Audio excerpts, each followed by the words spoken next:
স্বামী গো, একদিন পরেই ঈদ চলে আসতেছে। স্বামী, আমরা বড় মানুষ, আমরা সাধারণত সব কিছু বুঝি, আমরা ঈদের কোনো কিছুই কিনি নাই, কিন্তু এতে আমাদের কোনো আফসোস নাই। স্বামী গো, শুনে নাও, তোমার ছোট্ট একটা সন্তান রয়েছে, এই সন্তানটার জন্য তো তুমি ঈদের একটা নতুন জামা উপহার দিতে পারলে না, তার জন্য তো একটা নতুন জামা কিনতে পারো নাই। ও ওমর, ও স্বামী গো, তোমার কাছে একটা আবদার হলো, তোমার সন্তানটার জন্য অন্তত একটা নতুন জামা কেনার ব্যবস্থা করে ফেলো। জোরে বলুন না সুবহানাল্লাহ। অর্ধ পৃথিবী যিনি শাসন করতেন, খলিফাতুল মুমিনিন হযরত ওমর রাদিয়াল্লাহু তাআলা আনহু, আমার ভাইরা বিবির ডাক দিয়ে বললেন, বিবি, সাধারণত তুমি জানো আমাদের ব্যাপার, আজকে যে একটা নতুন জামার কথা বললে, এই একটা নতুন জামা কেনার মতো টাকা তো আমার কাছে নেই।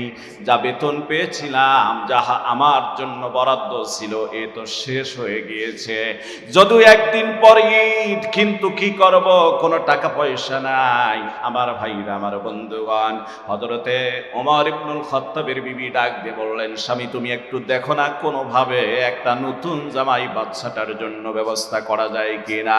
ওমর ইবনুল খাত্তাব বললেন, বিবি, তুমি যেহেতু বলেছো, দেখি আমি চেষ্টা করে, বৈধভাবেই তো জীবন পরিচালনা, আমি দেখি কোনোভাবে ব্যবস্থা করা যায় কিনা।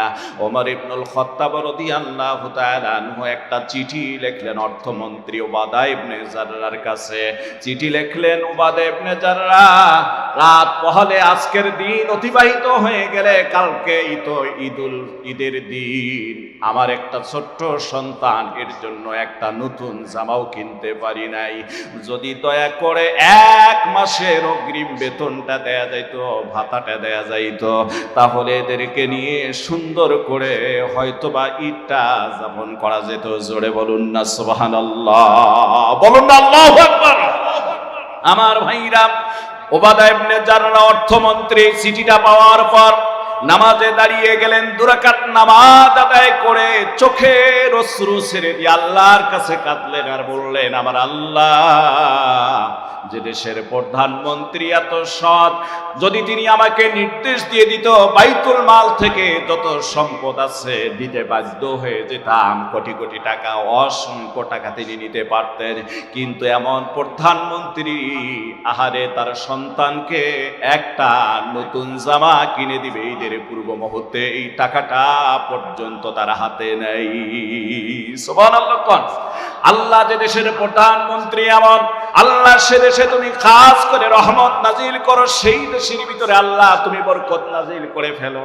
হযরত উবাদা ইবনে জাররা রাদিয়াল্লাহু তাআলা আনহু 2 ফোঁটা চোখের পানি ছেড়ে দিয়ে কান্না শুরু করে দিলেন। তিনি ভাইদের আমার গভীর মনোযোগ দিয়ে দান।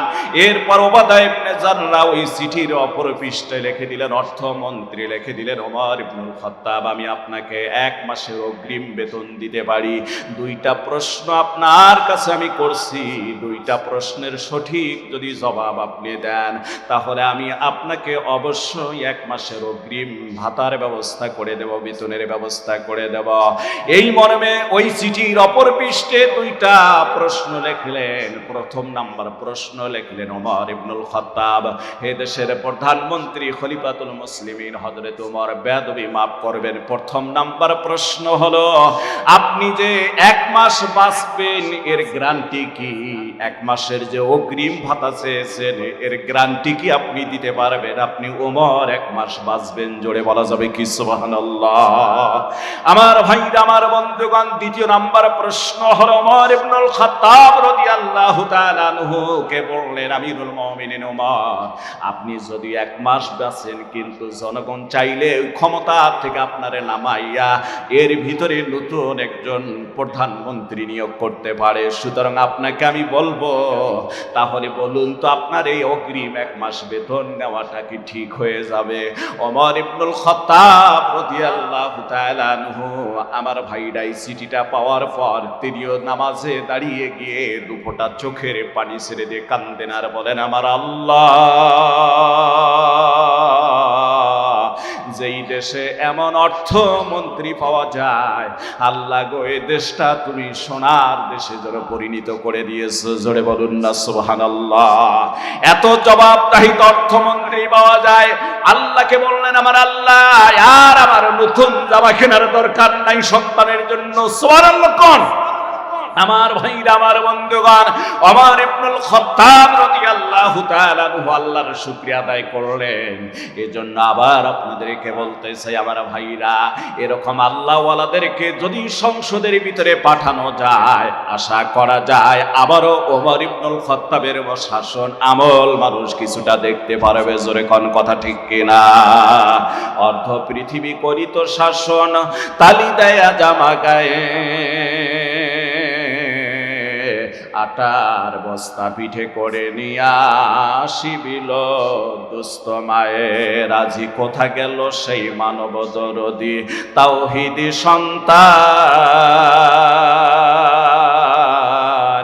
কোথা গেল সে স্বর্ণের মানুষ, কোথা সে মুসলমান? সুবহানাল্লাহ। কোন আমার ভাইরা, আমার বন্ধুগণ, আমি মনে করি বাংলার জিন্দা শাহজালাল শাইখের জন্ম নাই, চলে বলেন কথা ঠিক কিনা? এই শাইখের চরমনের হাতকে শক্তিশালী করতে হবে আমার ভাইরা। এই মর্মে আপনাকে আমাকে অবশ্যই জান মাল আল্লাহ রাস্তায় কুরবান করতে হবে। প্রস্তুত আছি তো ইনশাআল্লাহ? আছি তো ইনশাআল্লাহ? কারো কোনো কান কথায় আশ্রবণ করা যাবে না। বাংলার জমিনকে যদি সন্ত্রাস, দুর্নীতিমুক্ত আর অন্যায় অত্যাচার, রাহাজানি আর ছিনতাই আর আমার ভাইরা চাঁদাবাজি মুক্ত দেশ যদি গড়াতে হয়, তাহলে ইসলামী শাসনতন্ত্রের বিকল্প নাই। কথা বলেন না কেন? ইসলামী শাসনতন্ত্রের বিকল্প নাই। আল্লাহ রাব্বুল আলামিন যেন আমাদেরকে ইসলামী শাসনতন্ত্রে ইসলামের একজন নগণ্য সৈনিক বানিয়ে দেয়, জোরে বলুন না আমিন। পরিশেষে আমার ভাইরা, অনেক আলোচক আছে, আমার সময় যেভাবে দিবেন সেভাবেই শেষ করে দেব। আমাকে একটু লিখে দিলেই ভালো হয়। আমি আপনাদেরকে বলবো আমার ভাইরা, আমার বন্ধুগণ, আমি আপনাদেরকে বলবো আমরা এই যে পবিত্র ঈদ কাটালাম, ঠিক না? ঈদ আমরা আনন্দের সাথে উদযাপন করলাম, পাশাপাশি রমজানের যারা 1 মাস সিয়াম সাধনা আমরা পালন করেছি, এ কথা আপনারা মসজিদে বয়ান শুনেছেন, এমনকি মা বোনদেরকে শোনানোর জন্য বিশেষ করে, কারণ আজকে তারা যেভাবে কাছে এসেছে এভাবে প্রত্যেকটা মাঠের সামনে মা বোনরা থাকেন না, মসজিদেও থাকেন না, এই জন্য মা বোনদেরকে শোনানোর দরকার। মা বোনদেরকে বলবো যারা রমজানের 1 মাস সিয়াম সাধনা পালন করেছেন, আল্লাহর নবী বর্ণনা করেন মান সামা রমাদানা সুম্মা আতবাআহু সিত্তাম মিন শাওয়ালিন কানা কাসিয়ামিদ দাহর। রমজানে যারা সিয়াম সাধনা পালন করেছেন, ওই মানুষগুলি রমজানের পরে যারা এই শাওয়াল মাসের ভিতরে 6টি নফল রোজা আদায় করবে, কানা কাসিয়ামিদ দাহর, তারা যেন সারা বছর নফল রোজা রাখার সওয়াব তার আমলনামায় আল্লাহ দান করে দিবেন। জোরে বলুন না সুবহানাল্লাহ। পাশাপাশি মা বোনদেরকে বলবো আমার মায়েরা যারা এখানে এসেছেন, আপনাদেরকে অবশ্যই হযরতে ফাতেমা রাদিয়াল্লাহু তাআলা আনহা, হযরতে খাদিজাতুল কুবরা, হযরতে আয়েশা সিদ্দিকা রাদিয়াল্লাহু তাআলা আনহা, এভাবে তাদের পদাঙ্ক অনুসরণ করে তোমাদের জীবন পরিচালনা করতে হবে। আল্লাহর নবী বলেন নারী জাতিরা জান্নাতে যাওয়া সহজ যদি 4টা কাজ সময় মতো সুন্দর করে আদায় করে। 1 নাম্বার 5 ওয়াক্ত নামাজ, 2 নাম্বার রমজান মাসের রোজা, 3 নাম্বার নিজের লজ্জাস্থান হেফাজত, 4 নাম্বার স্বামীর আনুগত্য। এই 4টা কাজ যদি ঠিকমতে করে, ফালতাদখুল মিন আবওয়াবিল জান্নাতি শাআত, জান্নাতের 8টা দরজাই খোলা থাকবে, যে দরজা দিয়ে ইচ্ছা সেই দরজা দিয়ে তারা জান্নাতে প্রবেশ করবে। জোরে বলুন না সুবহানাল্লাহ। আমার ভাইরা 5 মিনিট টাইম দেওয়া হয়েছে, সম্ভবত 1 মিনিট গিয়েছে।